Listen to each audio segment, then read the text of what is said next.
اپنے شوہر کے جانے کے بعد میں نے دروازہ بند کر دیا تھا۔ جیسے ہی میں نے دروازہ کھولا تو باہر عامر اپنی بائک پر کھڑے بیٹھے تھے۔ ان کے چہرے پر اب بھی اداسی تھی۔ میں نے انہیں سلام کیا تو انہوں نے میرے سلام کا جواب بھی نہ دیا اور گھر کے اندر داخل ہو گئے۔ میرا منہ بن گیا۔ آج تک انہوں نے میرے ساتھ کبھی بھی ایسا نہیں کیا تھا، اور آج کسی غیر کے لیے میرے ساتھ ایسا سلوک کر رہے تھے۔ وہ جا کر چارپائی پر بیٹھ گئے۔ عامر، آپ میرے ساتھ اچھا نہیں کر رہے۔ آخر کیوں ہم دوسروں کے مسئلوں کے اپنے سر پر سوار کریں؟ ان کی اپنی زندگی، ہماری اپنی، ہمیں کسی کے معاملے میں نہیں پڑنا چاہیے۔ میں نے کہا تو وہ سر پکڑ کر بیٹھ گئے۔ عمیرہ، مجھے تم سے یہی امید تھی۔ میں نے سوچا کہ تم نے اتنا وقت اکیلے گھر میں گزارا ہے تو تمہاری سوچ بدل چکی ہوگی، مگر تمہاری سوئی تو اب بھی ویسے کی ویسی اٹکی ہوئی ہے۔ وہ یہ کہتے ہوئے چارپائی سے اٹھ کر اندر چلے گئے تو میری آنکھوں میں نمی آ گئی۔ میں نے دوپٹے کے پلو سے اپنی آنکھوں کی نمی صاف کی اور موبائل لے کر کچن میں آ گئی۔ میں نے اپنی بیٹی کو صحن میں ہی سلا دیا تھا۔ میں نے پنکھا بھی چلا دیا تھا۔ میں کچن میں آ کر اپنی دوست عائشہ کو کال کرنے لگی تھی، مگر وہ میری کال پک نہیں کر رہی تھی۔ میری ٹینشن بڑھتی جا رہی تھی۔ میں اس سے پوچھے بغیر اتنا بڑا قدم نہیں اٹھانا چاہتی تھی۔ مجھے ایسا لگ رہا تھا کہ جیسے یہ کوئی غلط بات ہے۔ میں نے کچن وغیرہ سمیٹا اور پھر میں کمرے میں آ گئی۔ عامر، میں چاہتی ہوں کہ آج ہم باہر سو جائیں۔ دیکھیں نا کتنی گرمی ہو رہی ہے اندر۔ میں نے کہا تو وہ بڑے غور سے مجھے دیکھنے لگے۔ خیر، تو آج کیسے باہر سونے کو کہہ رہی ہو؟ پہلے تو تمہیں باہر سونا بالکل بھی اچھا نہیں لگتا تھا، اور ایسی بھی تو چل رہا ہے، تو پھر کیوں باہر سونے کے کہہ رہی ہو؟ عامر بولے تو میں بھی حیران رہ گئی۔ آج تک انہوں نے میری کسی بات کو یوں ٹوکا نہیں تھا، اور آج وہ میری بات کو ٹوک رہے تھے۔ ہم دونوں میاں بیوی میں بڑی محبت تھی، لیکن اب کسی اور کی وجہ سے ہماری محبت قربانی کی بھیڑ چڑھنے لگی تھی۔ عامر، مجھے تو لگتا ہے کہ آج اے سی کے باوجود بھی گرمی ہوگی، اس لیے ہی ہم نے چارپائیاں باہر نکال رکھ دی ہیں۔ اگر آپ کو اچھا نہیں لگ رہا تو میں اندر سو جاتے ہیں، میں نے کہا تو وہ مسکراتے ہوئے میری طرف دیکھنے لگے۔ عمیرہ، میں ہر وقت ہی تم سے یہی فرمانبرداری چاہتا ہوں، مگر میرے دوست کے معاملے میں نہ جانے تمہیں کیا ہو گیا ہے۔ وہ بیچارہ کتنی بڑی مشکل میں ہے، اور اس کی بیوی اب اس کے گھر پر ہے۔ وہ علیحدہ علیحدہ کمروں میں رہ رہے ہیں۔ اس کی بیوی بھی اسے چھوڑ کر نہیں جانا چاہتی، اور وہ بھی اپنی بیوی کو یوں نہیں چھوڑنا چاہتا۔ اس نے غصے میں ہی طلاق دی ہے۔ اب وہ بڑی مشکل میں ہے تو کیا میں اس کی مدد بھی نہ کروں؟ وہ سوالیہ نظروں سے مجھے دیکھتے ہوئے بولے تو میں ان کے پاس بیڈ پر ہی بیٹھ گئی۔ عامر، مجھے کوئی اعتراض نہیں ہے، لیکن میں چاہتی ہوں کہ پہلے اس معاملے کے بارے میں چھان بین کر لینی چاہیے۔ ہمیں ایسے ہی تو اتنا بڑا قدم نہیں اٹھا سکتے۔ میں نے ان کے ہاتھ کو سلاتے ہوئے کہا تو وہ مجھے گوری سے نوازنے لگے۔ کیا مطلب ہے تمہارا؟ اس میں کون سا جرم ہے؟ میں جرم ہو جائے گا، میں اس عورت سے نکاح ہی کروں گا۔ وہ میرے دوست کی بیوی ہے، میرے لیے قابل عزت ہے۔ میں 2-3 دن کے اندر اسے چھوڑ دوں گا اور میرے دوست کا مسئلہ بھی حل ہو جائے گا، اور وہ دوبارہ اس سے نکاح کر لے گا، حلالہ ہو جائے گا، اور میرے دوست کا مسئلہ بھی حل ہو جائے گا۔ تو اس سے تمہیں کیا مسئلہ ہے؟ میرے شوہر بولے تو میں چپ ہو کر بیٹھ گئی۔ میری سمجھ میں نہیں آ رہا تھا کہ میں انہیں کیا جواب دوں۔ عامر، بس مجھے نہیں پتا، آپ مجھے 1-2 دن کا وقت دیں، میں آپ کو پھر بتاؤں گی کہ آگے کیا کرنا ہے۔ میں نے کہا تو وہ خاموش ہو گئے، لیکن میں جانتی تھی کہ وہ میری بات مان چکے ہیں۔ وہ میری مرضی کے علاوہ کوئی بھی قدم نہیں اٹھاتے تھے۔ میں نے دوبارہ سے اپنی بچی کو صحن سے اٹھایا اور اندر پہنچ گئی۔ میں جانتی تھی کہ میرے شوہر کا باہر سونے کا موڈ نہیں ہے۔ میں نے اے سی فل آن کیا اور بیڈ پر دراز ہو کر، مجھے نیند تو نہیں آ رہی تھی، میں نے دیکھا کہ میرے شوہر اور بچی دونوں ہی سو چکے تھے۔ میرا دماغ پھٹ رہا تھا، مجھے ایسا لگ رہا تھا کہ اب کچھ عجیب سا ہونے والا ہے، اور اوپر سے عائشہ بھی میری کال پک نہیں کر رہی تھی۔ میں نے سوچا کہ صبح اٹھ کر سب سے پہلے عائشہ کو ہی کال کروں گی اور اس سے مشورہ لوں گی۔ صبح میری آنکھ کھلی تو وہ بھی عنایہ کے رونے پر، وہ بھوک کی وجہ سے رو رہی تھی۔ وہ چھوٹی سی تھی اور اسے بار بار ہی بھوک لگ جاتی تھی۔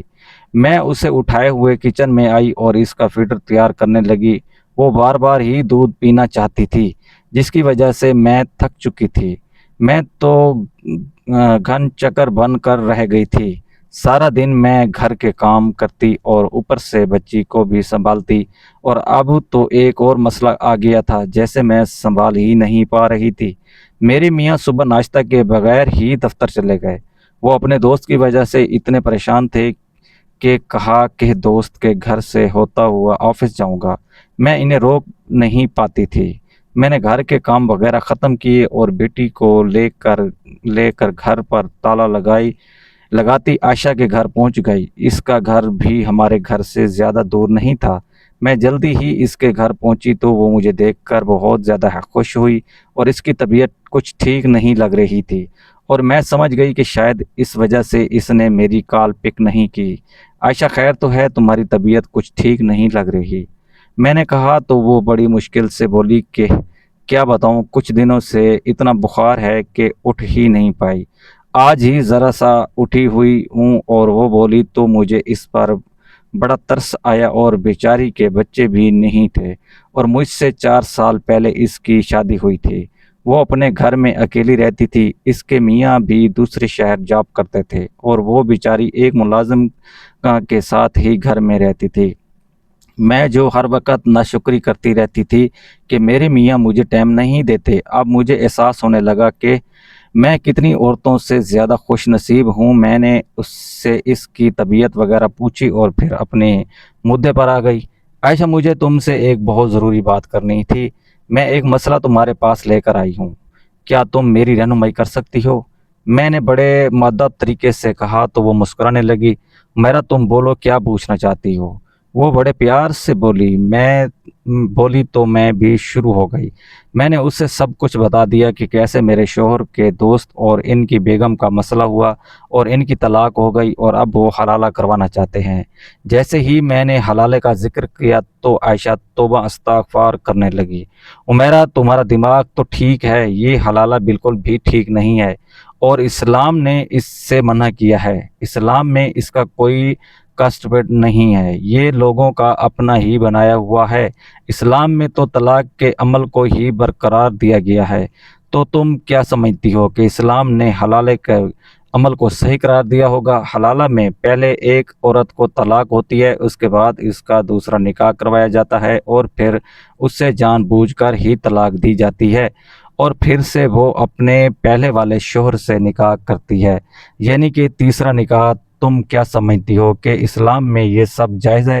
اسلام میں ایک طلاق کو ہی غلط قرار دیا گیا ہے، تو اسلام میں اس چیز کی کیسے اجازت دے سکتے ہیں کہ ایک عورت کے ساتھ نکاح کرو اور پھر جان بوجھ کر اسے طلاق دے دو؟ پھر یہی بالکل ہی غلط عمل ہے، اور میں یہ حرام ہے۔ عامر بھائی کو سمجھاؤ، انہیں یہ بالکل بھی نہیں کرنا چاہیے۔ پہلے ان کے دوست کو سوچنا چاہیے تھا، اور اس کے بعد ہی اپنی بیگم کو طلاق دینی چاہیے تھی۔ عائشہ تو ایک تقریر کرنے لگی۔ میں اس کی بات سن کر مجھے بھی احساس ہوا کہ ایسے ہی مجھے کچھ عجیب سا نہیں لگ رہا تھا، مگر عائشہ میرے شوہر کو ضد کر رہے ہیں کہ وہ حلالہ کر لیں گے اور اپنے دوست کی مدد کریں گے، کیا ان کا یہ رشتہ حرام ہوگا؟ میں بولی تو وہ خاموش ہو کر بیٹھ گئی۔ عمیرہ، میں تمہیں یہ تو نہیں کہہ سکتی کہ نکاح کا رشتہ حرام ہوگا، لیکن یہ اسلام میں بالکل بھی جائز نہیں ہے۔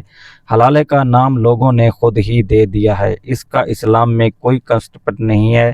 نہیں تو میں تمہیں کیا کہوں؟ عائشہ بولی، اور اس کی بات مجھے اچھے طریقے سے سمجھ آ گئی۔ میں مزید تھوڑی دیر اس کے گھر میں بیٹھی اور پھر عنایہ کو لیتے ہوئے گھر پہنچ گئی۔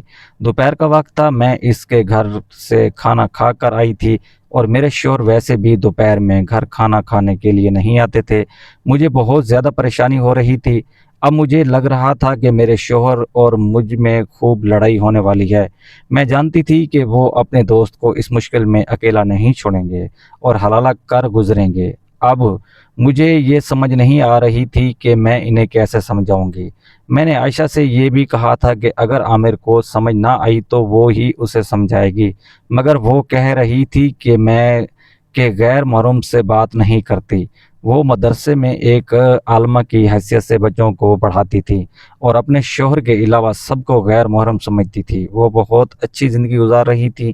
کبھی کبھی مجھے اس پر رشک آتا تھا کہ وہ دین سے کتنی جڑی ہوئی ہیں، لیکن کبھی کبھی مجھے اس پر ترس بھی آتا تھا۔ وہ اولاد کے لیے تڑپ رہی تھی اور اس کے شوہر بھی اس کے پاس نہیں رہتے تھے۔ غرض کہ بس ہر کوئی اپنے اپنے مسئلوں میں لگا ہوا تھا۔ بظاہر میری زندگی سب کے لیے ایک آئیڈیل تھی۔ میرے شوہر اچھی جاب کرتے تھے، ہماری بیٹی بھی تھی، گھر بھی اپنا تھا، میرے شوہر مجھ سے پیار بھی کرتے تھے، سب کچھ اچھا چل رہا تھا۔ لیکن کوئی مجھ سے پوچھے کہ میری زندگی میں کتنی بڑی مشکل آن پڑی تھی، جیسے میں حل کرنے کے طریقے ڈھونڈ رہی تھی۔ شام کو جب میرے شوہر آئے تو وہ خاموش خاموش سے لگ رہے تھے۔ میں نے صحن میں ہی ان کے لیے کھانا لگایا تو وہ وہیں پر بیٹھ کر کھانا کھانے لگے۔ عامر، مجھے آپ سے ایک بہت ضروری بات کرنی ہے، میں نے کہا تو وہ سوالیہ نظروں سے میری طرف دیکھنے لگے۔ ضرور، تم نے یہ میرے دوست کے خلاف ہی کوئی بات کرنی ہوگی۔ اگر کرنی ہے تو پلیز، میں پہلے ہی تھکا ہوا ہوں اور اب مزید اس کے بارے میں ہی باتیں نہیں سن سکتا۔ وہ بیچارہ ویسے ہی بہت پریشان ہے، عامر نے سر پکڑتے ہوئے کہا تو میں نے خاموش ہو کر بیٹھ گئی۔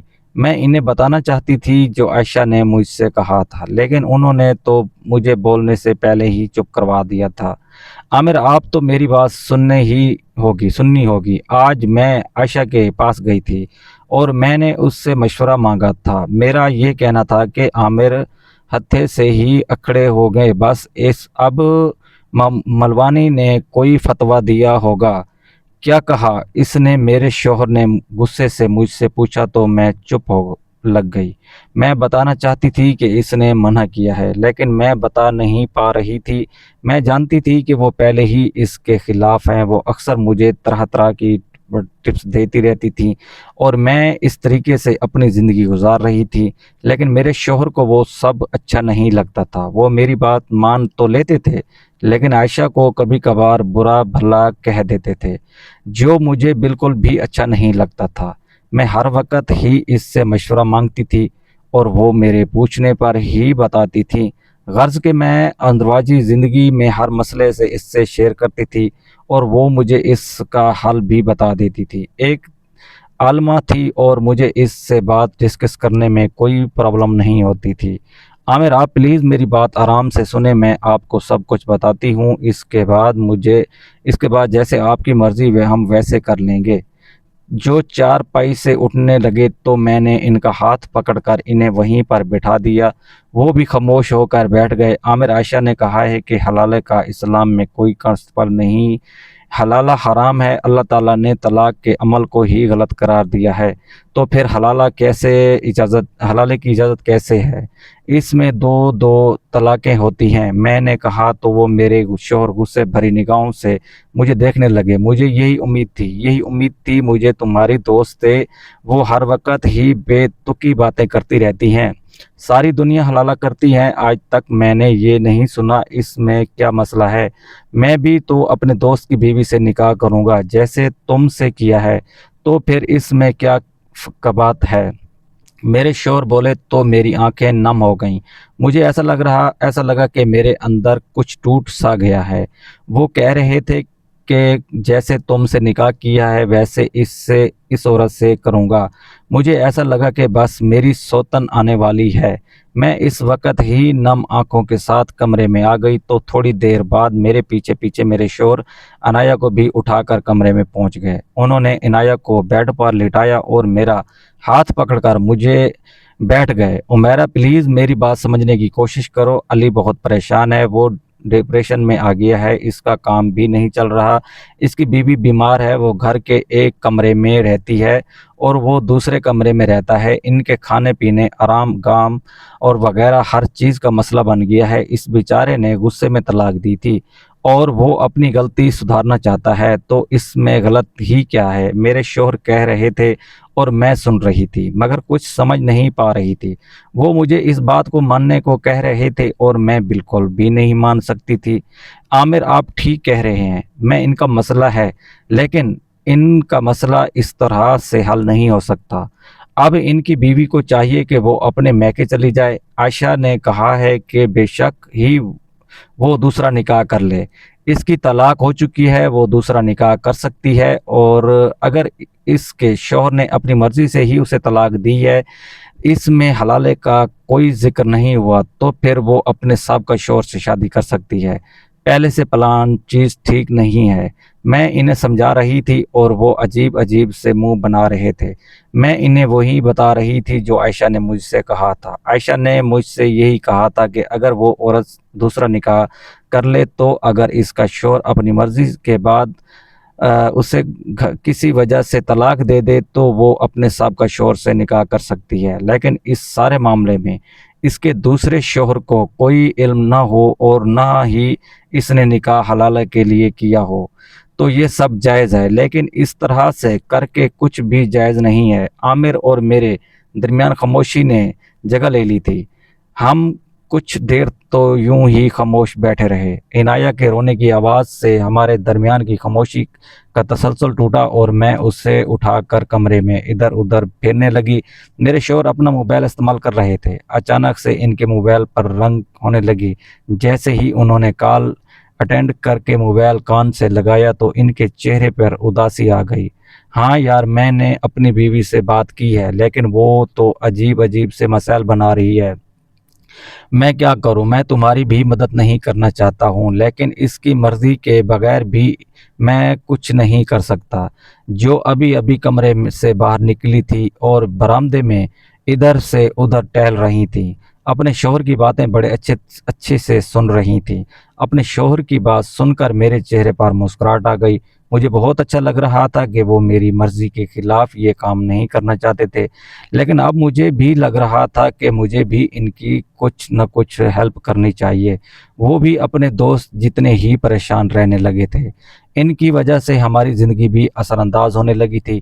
میں نے سوچا کہ میں ان کے معاملے میں کوئی مزید تہہ میں جاؤں گی۔ میں جان تو گئی تھی اور عائشہ نے مجھے سمجھایا بھی تھا کہ یہ سب ٹھیک نہیں ہے، لیکن پھر بھی میں اس بارے میں مزید سوچنا چاہتی تھی۔ علی کی طلاق کو 2-3 دن گزر چکے تھے اور اب بھی ان کی بیوی ان کے گھر میں رہتی تھی، لیکن وہ علیحدہ علیحدہ کمروں میں رہتے تھے۔ وہ بالکل بھی ازواجی زندگی نہیں گزار رہے تھے اور اپنا مسئلہ ختم کرنا چاہتے تھے۔ کبھی کبھی تو مجھے ان پر بھی ترس آتا تھا کہ غصے میں ان سے کتنا بڑا غلط فیصلہ ہو گیا ہے۔ علی اچھا انسان تھے اور میں انہیں جانتی تھی۔ میرے شوہر اکثر ہی ان کا ذکر کرتے رہتے تھے، لیکن ان میں بس ایک خامی تھی کہ وہ غصے کے ذرا تیز تھے، اور جب ان کی بیوی انہیں بتائے بغیر کچھ روز میکے رہنے کے لیے چلی گئی تو وہ بہت زیادہ غصے میں آ گئے، اور وہ جب واپس آئی تو ان کی دونوں کے درمیان اتنی بڑی لڑائی ہوئی، اور اس لڑائی کے دوران انہوں نے اپنی بیوی کو طلاق دے دی تھی۔ لیکن اب وہ بہت پچھتا رہے تھے۔ ان دنوں کی پسند کی شادی تھی، وہ اپنی بیوی کو چھوڑنا نہیں چاہتے تھے، لیکن اب اس کا کوئی حل بھی نظر نہیں آ رہا تھا۔ وہ تو سمجھ رہے تھے حلالہ کروا کے اپنا مسئلہ حل کر لیں گے، لیکن یہ حلالہ بھی تو ٹھیک نہیں تھا۔ نہ جانے کن لوگوں نے حلالے کو ایجاد کر دیا تھا۔ میری اور عائشہ کی نالج میں تو حلالے کا کوئی کانسیپٹ ہی نہیں تھا۔ میں ساری رات ہی یہی سوچتی رہی کہ مجھے کیا کرنا چاہیے۔ میں نہیں جانتی تھی کہ صبح میں اس فیصلے کو انجام تک پہنچا دوں گی۔ صبح اٹھے 8-9 بجے میں ہمارے دروازے پر دستک ہوئی۔ آج تو اتوار کا دن تھا اور میرے شوہر دفتر نہیں گئے تھے۔ مجھے معلوم نہیں تھا کہ دروازے پر کون آیا ہے، لیکن مجھے ایسا لگ رہا تھا کہ شاید میرے شوہر جانتے ہوں گے۔ جیسے ہی دروازے پر دستک ہوئی تو وہ جوتا پہنتے ہوئے گیٹ کی طرف جانے لگے تو ان کے چہرے پر مجھے عجیب سا اطمینان نظر آ رہا تھا کہ جیسے شاید ان کا ہی کوئی مہمان جس کا وہ انتظار کر رہے تھے۔ میں کچن میں کھڑی چائے بنا رہی تھی کچن کی کھڑکی کھلی ہوئی تھی۔ جیسے ہی انہوں نے دروازہ کھولا تو باہر علی اور ان کی اہلیہ کو دیکھ کر میں حیران رہ گیا۔ وہ بالکل بڑکے میں کوٹ تھی اور مجھے اتنی دور سے ان کی آنکھوں میں اداسی نظر آ رہی تھی۔ وہ دونوں گھر کے اندر آ گئے۔ علی انہیں ہال میں لے گئے تھے اور میں کچن میں ان کے لیے چائے بنانے لگی۔ پہلے تو میں صرف اپنے کے لیے اور اپنے شوہر کے لیے چائے بنا رہی تھی، لیکن اب میں نے 4 کپ چائے بنائی اور کچھ لازمات ٹرے پر سجا کر ہال میں پہنچ گئی۔ میں اس عورت سے ملی جس سے میں پہلے کبھی نہیں مل چکی تھی۔ وہ اخلاق کی اچھی تھی اور ان دونوں کی شادی بھی ہم شادی پر گئے تھے۔ ان کی شادی کو تقریباً 4 ماہ ہو چکے تھے۔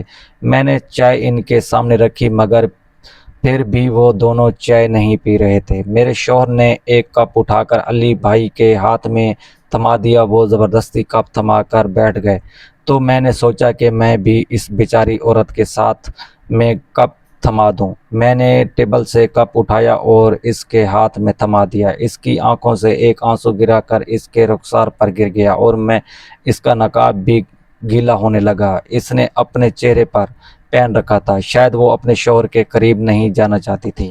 وہ ایک گاڑی میں آئے تھے لیکن وہ ایک دوسرے سے بہت دور دور اور کھینچے لگ رہے تھے۔ بھابھی، آپ کی منت کرنے کے لیے شگفتہ کو اپنے ساتھ لایا ہوں۔ ہم دونوں ہی آپ کی منت کرنے کے لیے آئے ہیں۔ اب ہمارے مسئلے کا حل صرف آپ کے پاس ہے۔ علی بھائی بولیے تو میں شرمندہ سی ہو گئی۔ میں نظریں جھکائے بیٹھی تھی۔ میں کیسے ان سے کہہ سکتی تھی کہ میں ہی اپنے شوہر کو منع کر رہی ہوں، لیکن مجھے ان کی باتوں سے لگ رہا تھا کہ میرے شوہر نے انہیں سب کچھ سچ بتا دیا ہے۔ میں ہی انہیں بار بار روک رہی ہوں۔ میرا باجی پلیز، میں آپ کی منت کرتی ہوں کہ آپ ہماری مدد کر دیں، اس طرح ہمارا گھر پھر سے آباد ہو جائے گا۔ وہ عورت جس کا نام شگفتہ تھا، نم نگاہوں کے ساتھ وہ میری منتیں کرنے لگی اور جب اس نے میرے سامنے ہاتھ جوڑے تو میری بھی آنکھوں سے آنسو نکل آئے۔ مجھے احساس ہوا کہ جب غلطی ہو جائے تو انسان کو کتنا نیچا کرنا پڑتا ہے۔ وہ شکل سے بہت خوبصورت ماڈرن سی لگ رہی تھی اور عمر بھی اس کی مجھ سے کم سی لگ رہی تھی، لیکن وہ اب میرے سامنے ہاتھ جوڑنے پر مجبور ہو گئی تھی۔ میں نے جلدی سے اس کے ہاتھ نیچے کیے اور اسے گلے لگا لیا۔ اب میرے پاس کوئی بھی جواب باقی نہیں رہا تھا، لیکن ابھی تک میں نے اپنے شوہر کو اجازت نہیں دی تھی۔ میرے شوہر سوالیہ نظروں سے میری طرف دیکھ رہے تھے، جیسے پوچھ رہے ہوں کہ اب میرا کیا فیصلہ ہے، مگر مجھے تو چپ لگ گئی۔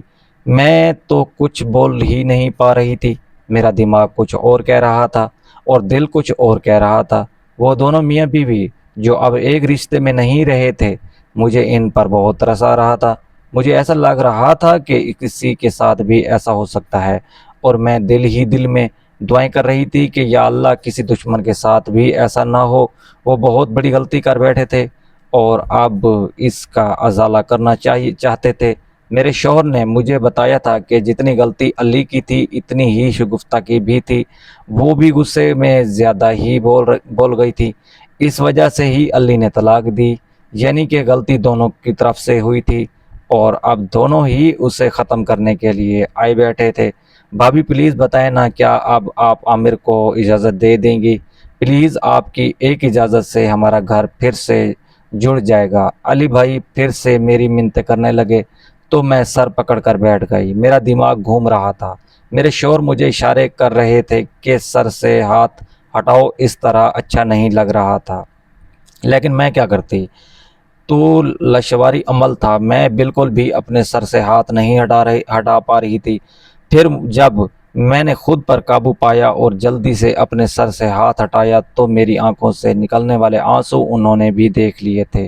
بھابھی پلیز، آپ کو خدا کا واسطہ ہے، آپ میری مشکل آسان کر دیں، میں آپ کو ساری زندگی دعائیں دوں گا۔ علی بھائی بار بار میری منتیں کرنے لگے تھے اور مجھے عجیب سی الجھن ہو رہی تھی۔ مجھے سمجھ نہیں آ رہی تھی کہ میں کیا جواب دوں۔ ایک طرف تو مجھ سے ان کے آنسو اور منتیں نہیں دیکھی جا رہی تھیں اور دوسری طرف میرے ذہن میں عائشہ کی باتیں گھومنے لگی تھیں۔ میرا دماغ سائیں کر رہا تھا۔ میں کسی بھی نتیجے پر نہیں پہنچ پا رہی تھی۔ لیکن جب اس عورت نے میرے پاؤں پکڑے تو میں کانپ کر رہ گئی۔ میں نے جلدی سے اسے صوفے پر بٹھایا اور اپنا فیصلہ سنا دیا۔ چلیں، اگر آپ سب یہی چاہتے ہیں تو یہ ٹھیک ہے، اس میں ہی کوئی بہتری ہوگی۔ میرا یہ کہنا تھا کہ وہ عورت پھوٹ پھوٹ کر ہاتھوں کے پیالے میں چہرہ چھپا کر رونے لگی۔ علی بھائی کی آنکھوں میں بھی آنسو تھے اور میرے شوہر شکر گزاری سے میری طرف دیکھ رہے تھے۔ ہم چاروں میں یہ طے ہوا کہ کل ہی میرے شوہر اور شگفتہ کا نکاح ہوگا۔ جیسے ہی بات ہوئی تو میری آنکھوں سے آنسو جاری ہو گئے۔ وہ لوگ گھر جانے کے لیے تیار کھڑے تھے۔ میں برآمدے سے ہی دوبارہ اندر بھاگ آئی۔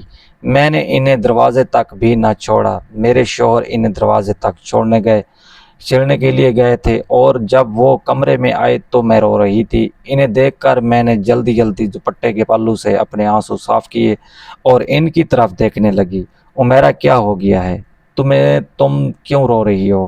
میں کون سا ہمیشہ ہمیشہ کے لیے اس سے شادی کر رہا ہوں؟ بس 3 دن کی ہی تو بات ہے۔ 3 دن بعد میرے نکاح میں رہے گی اور اس کے بعد میں اسے طلاق دے دوں گا۔ عامر بول رہے تھے۔ میں ان کی باتیں سن اور سمجھ بھی رہی تھی، لیکن پھر بھی میری آنکھوں سے آنسو نہیں رک رہے تھے۔ ہماری زندگی اس دروازے پر آ کھڑی تھی کہ ایک اور عورت میرے شوہر کی بیوی بننے والی تھی، جو مجھے بالکل بھی منظور نہیں تھا۔ تھوڑی دیر پہلے ہی میں خود ہی اپنی رضامندی دے کر آئی تھی اور اب مجھے اپنے فیصلے پر پچھتاوا ہونے لگا تھا۔ عمیرہ، پلیز تم سمجھنے کی کوشش کرو، تمہارے سارے خدشات کچھ روز ہی دور ہو جائیں گے۔ بس تم یہ سوچو کہ ہماری ایک نیکی سے کسی کا مسئلہ حل ہو جائے گا۔ وہ میری ہاتھ سلاتے ہوئے بولے تو میں ان کے کاندھے پر سر رکھ کر میرے رونے اور ذرا کم آ گئی۔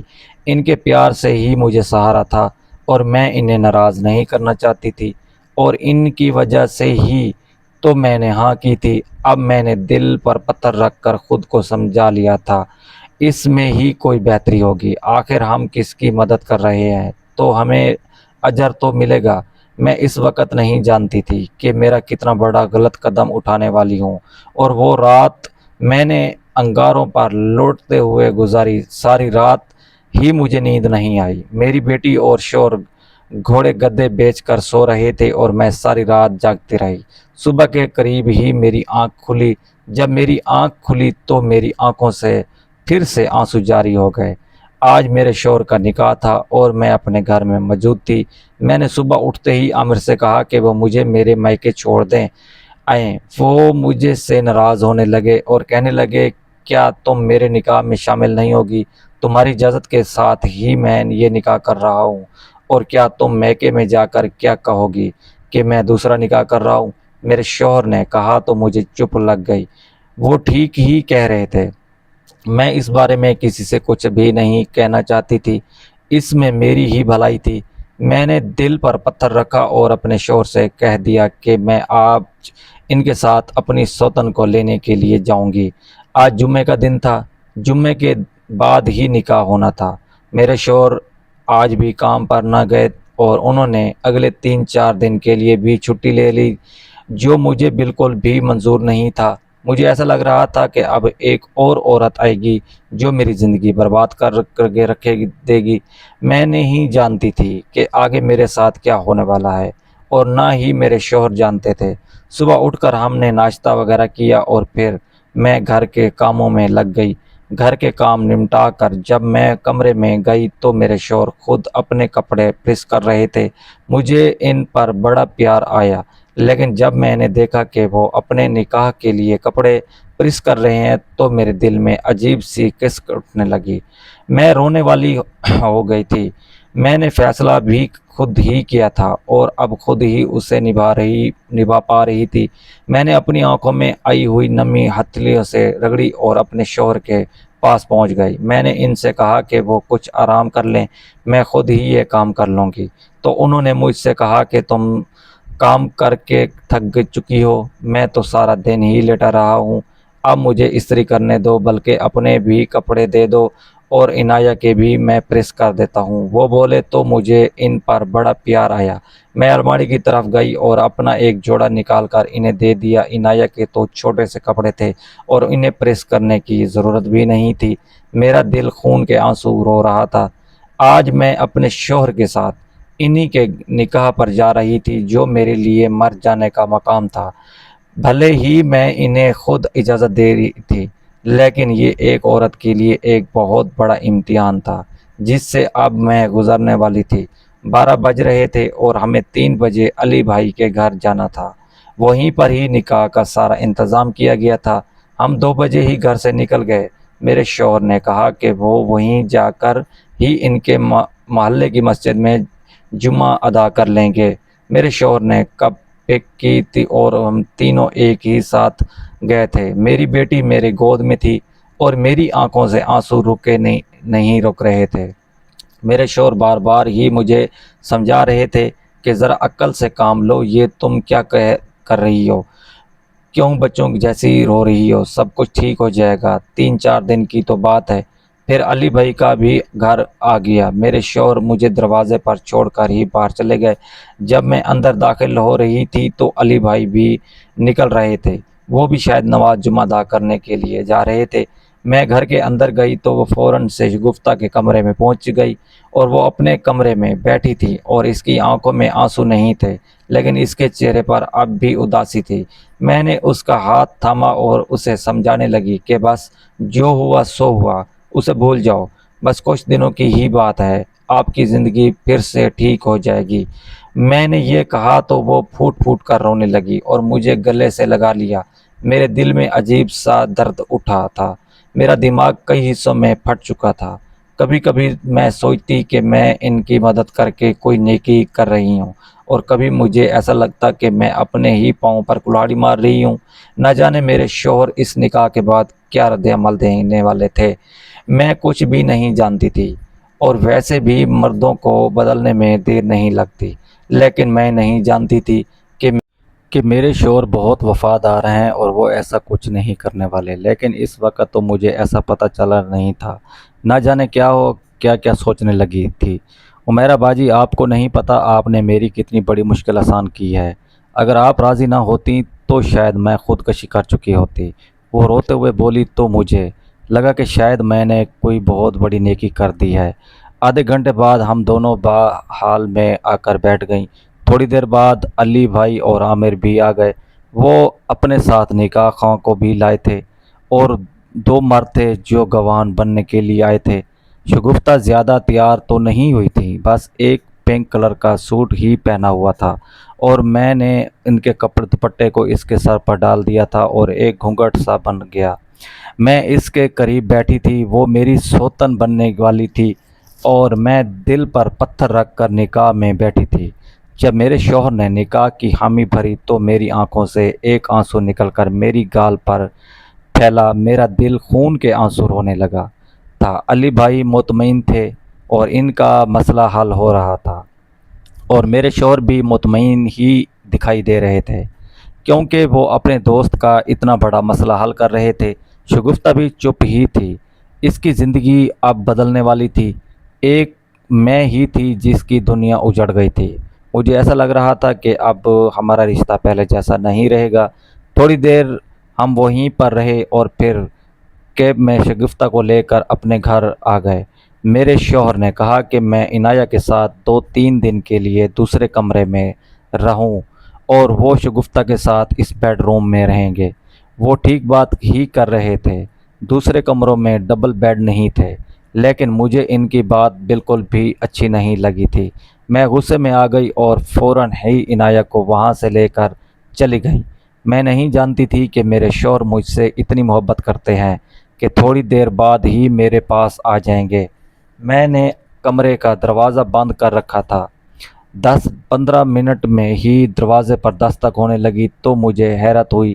میں تو یہ سوچ بھی نہیں سکتی تھی کہ میرے شوہر نئی نویلی دلہن کو چھوڑ کر میرے پاس آ گئے۔ جیسے ہی میں نے دروازہ کھولا تو باہر عامر کھڑے تھے اور دروازہ کھولتے ہی کمرے کے اندر آ گئے۔ عمیرہ، تم کیوں موڈ خراب کر رہی ہو؟ میں نے تمہاری اجازت سے ہی تو یہ نکاح کیا ہے، 2-3 دن کی بات ہے، برداشت کر لو نا۔ شگفتہ بھی کیا سوچے گی کہ تمہاری میری بیوی کیسی ہے؟ میرے شوہر نے کہا تو میں ان کے گلے سے لگ گئی۔ وہ مجھے سمجھا رہے تھے اور میں بڑے غور سے ان کی باتیں سن رہی تھی۔ وہ ٹھیک ہی کہہ رہے تھے، میں ہی اٹک رہی کر رہی تھی، یا شاید ہر عورت کی ہی خصلت میں یہ شامل ہوتا ہے کہ اس سے سوتن برداشت نہیں ہوتی۔ پہلے 2-3 دن کیوں نہ، میں نے اپنے شوہر سے کہا کہ میں دل پر پتھر رکھ کر یہ 3 دن گزار لوں گی، مگر 3 دن کے اندر اندر ہی آپ کو طلاق دینی ہوگی۔ تو میرے شوہر مسکرانے لگے۔ میری جان، تمہیں کیا لگتا ہے کہ میں 3 دن کے بعد بھی شگفتہ کو اپنی بیوی رکھوں گا؟ ایسی کوئی بات نہیں ہے۔ میں نے پہلے سے ہی سوچ رکھا ہے کہ میں چوتھے دن ہی اسے طلاق دے دوں گا اور وہ یہاں سے چلی جائے گی اور ہماری زندگی پھر سے پہلے جیسی ہو جائے گی۔ میرے شوہر مجھے سمجھانے کے بعد کمرے سے باہر نکل گئے اور میں نے دروازہ بند کر دیا، اور وہ مجھے سمجھا گئے تھے کہ، اور مجھے ان کی بات سمجھ بھی آ گئی تھی، لیکن پھر بھی میری آنکھوں سے آنسو رک رہے تھے۔ میں بار بار ہی ہتھیلی سے آنسو صاف کر رہی تھی۔ مجھے ایسا لگ رہا تھا کہ اب سب کچھ عجیب سا ہونے لگا ہے۔ میں نہیں جانتی تھی کہ ہماری زندگی میں کتنی بڑی تباہی آنے والی ہے۔ وہ ساری رات میں نے روتے ہوئے گزار دی۔ صبح میری آنکھ کھلی اور میں جیسے ہی کمرے سے باہر نکلی تو میرے شوہر کے کمرے کا دروازہ اب تک بند تھا، یعنی کہ وہ ابھی تک نہیں اٹھے تھے۔ میں دوبارہ سے اپنے کمرے میں آئی اور اپنی بیٹی کو گود میں اٹھا کر بیٹھ گئی۔ جب مجھے احساس ہوا کہ مجھے ان کے لیے ناشتہ بنانا چاہیے تو میں کچن میں آ گئی اور ان کے لیے ناشتہ تیار کرنے لگی۔ ابھی ناشتہ تیار کر رہی تھی کہ میرے شوہر بھی آ گئے اور ناشتہ اٹھاتے ہوئے اپنی بیگم کے پاس چلے گئے۔ میرا دل پھوٹ رہا تھا۔ میں یہ سب نہیں جانتی تھی جو ہو رہا تھا۔ وقت گزرتا جا رہا تھا اور ایک ایک دن مجھ پر بھاری گزر رہا تھا۔ آج ان کی شادی کو چوتھا دن تھا اور آج ہی انہوں نے شگفتہ کو طلاق دے دی تھی۔ علی بھائی اور اسے لے گئے تھے اور وہ ہمارا بہت زیادہ شکر ادا کر گئے تھے۔ میں آج بھی خوشی تھی۔ مجھے ایسا لگ رہا تھا کہ میں نے کوئی نیکی بھی کر دی ہے اور اب سوتن سے بھی میری جان چھوٹ گئی ہے۔ میرے شوہر بھی خوشی دکھائی دے رہے تھے اور بار بار ہی میرا شکر ادا کر رہے تھے کہ تمہاری وجہ سے ہی میں اپنے دوست کی مدد کر سکا ہوں۔ غرض کہ سب کچھ ختم ہو گیا تھا اور اب ہماری زندگی شروع ہو گئی تھی، لیکن اگلے ہی روز جب ہماری زندگی کی روٹین پھر سے شروع ہوئی تو مجھے اپنے شوہر سے اس عورت کی خوشبو آنے لگی۔ اب ہمارا تعلق پہلے جیسا بالکل بھی نہیں رہا تھا۔ وقت گزرتا جا رہا تھا اور مجھے ایسا لگ رہا تھا کہ میرے شوہر بدلے بدلے سے لگ رہے ہیں۔ ان کی طبیعت بھی کچھ ٹھیک نہیں تھی اور مجھے ان سے ہر وقت ہی شگفتہ کی خوشبو آتی۔ مجھے ایسا لگتا کہ وہ اب بھی ان کے قریب ہے، حالانکہ وہ جا چکی تھی، اسے طلاق ہو گئی تھی، لیکن اب ہمارے درمیان تعلق پہلے جیسے نہیں رہا تھا۔ میں اپنے شوہر سے کھینچتی رہنے لگی تھی۔ وقت گزرتا جا رہا تھا اور اب ان کی طلاق کو پورا 1 مہینہ ہو گیا تھا۔ 1 مہینے بعد میرے شوہر کی طبیعت بہت زیادہ بگڑ گئی تو میں انہیں لے کر ہسپتال پہنچ گئی۔ وہاں ایک دل دلا دینے والی خبر سامنے آئی۔ میرے شوہر کو ایڈز ہو گیا تھا۔ میرا دماغ پھٹ رہا تھا۔ میری سمجھ میں نہیں آ رہا تھا کہ آخر یہ کیسے ہو سکتا ہے، لیکن اچانک سے مجھے شگفتہ کا خیال آیا اور جیسے ہی میں نے علی بھائی کا چہرہ اپنے ذہن میں سوچا تو میرا دماغ پھٹنے لگا۔ وہ بھی بہت کمزور اور بیمار سے لگتے تھے۔ ہر وقت ہی وہ یہی کہتے تھے کہ انہیں اکثر اوقات بخار رہتا ہے اور انہوں نے آج تک کسی ڈاکٹر کو چیک اپ نہیں کروایا تھا۔ انہیں معلوم نہیں تھا کہ انہیں ایڈز ہے اور میری سمجھ میں بھی یہ نہیں آ رہا تھا کہ نہ جانے ایڈز آیا کہاں سے، یا علی بھائی نے شگفتہ میں ایڈز ایجیکٹ کیا تھا یا شگفتہ نے علی بھائی میں۔ یہ میں نہیں جانتی تھی، لیکن یہ میں جانتی تھی کہ شگفتہ کی وجہ سے ہی میرے شوہر کو ایڈز لگا ہے اور اس وجہ سے ہی وہ اب ہسپتال کے بستر پر زندگی اور موت کی جنگ لڑ رہے تھے۔ اب مجھے احساس ہوا تھا کہ مجھ سے کتنی بڑی غلطی ہوئی اور اگر میں اپنے شوہر کو اجازت نہ دیتی تو آج ہماری زندگی میں اس دورہ پر نہ کھڑی ہوتی۔ میری زندگی سے آنسو نکل رہے تھے۔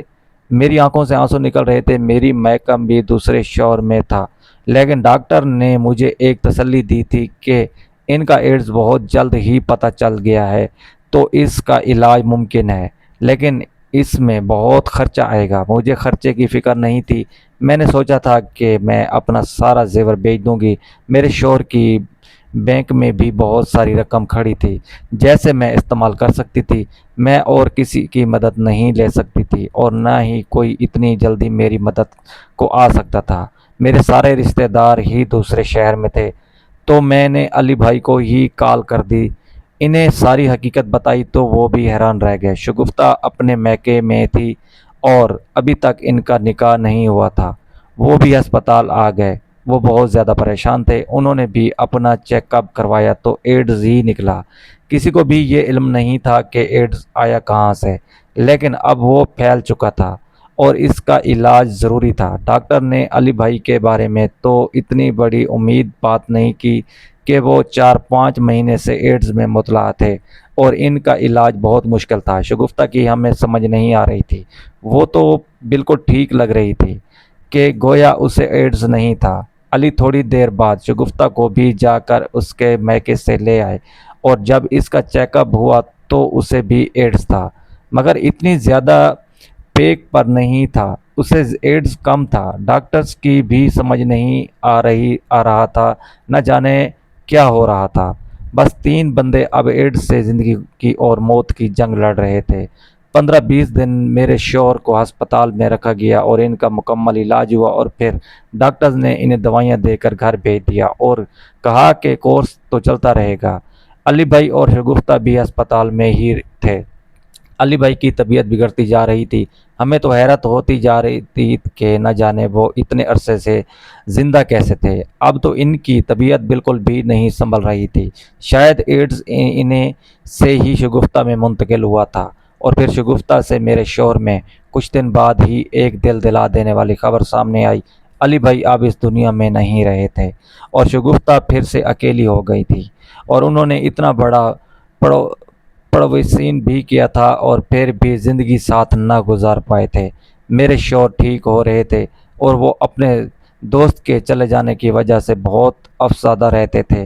میں انہیں سمجھاتی کہ زندگی اور موت اللہ تعالیٰ کے ہاتھ میں ہے، ہم کچھ نہیں کر سکتے، لیکن وہ اکثر ہی اپنے دوست کو یاد کر کے آنسو بہاتے رہتے تھے۔ اب ہماری زندگی پہلے جیسی نہیں رہی تھی، لیکن پھر بھی کچھ نہ کچھ سکون آ گیا تھا۔ اب میرے شوہر ریکوری کی طرف جا رہے تھے، نہ جانے یہ کیا معاملہ تھا اور کیا صورتحال تھی۔ شگفتہ بھی صحت یاب ہو کر اپنے میکے چلی گئی تھیں اور وہیں پر رہ رہی تھیں، اور علی منو مٹی تلے جا سویا تھا۔ آج تک اس رات سے کوئی بھی پردہ نہ اٹھا سکا کہ نہ جانے علی میں ایڈز کہاں سے آیا تھا، کیونکہ جب تک ایڈز کہیں سے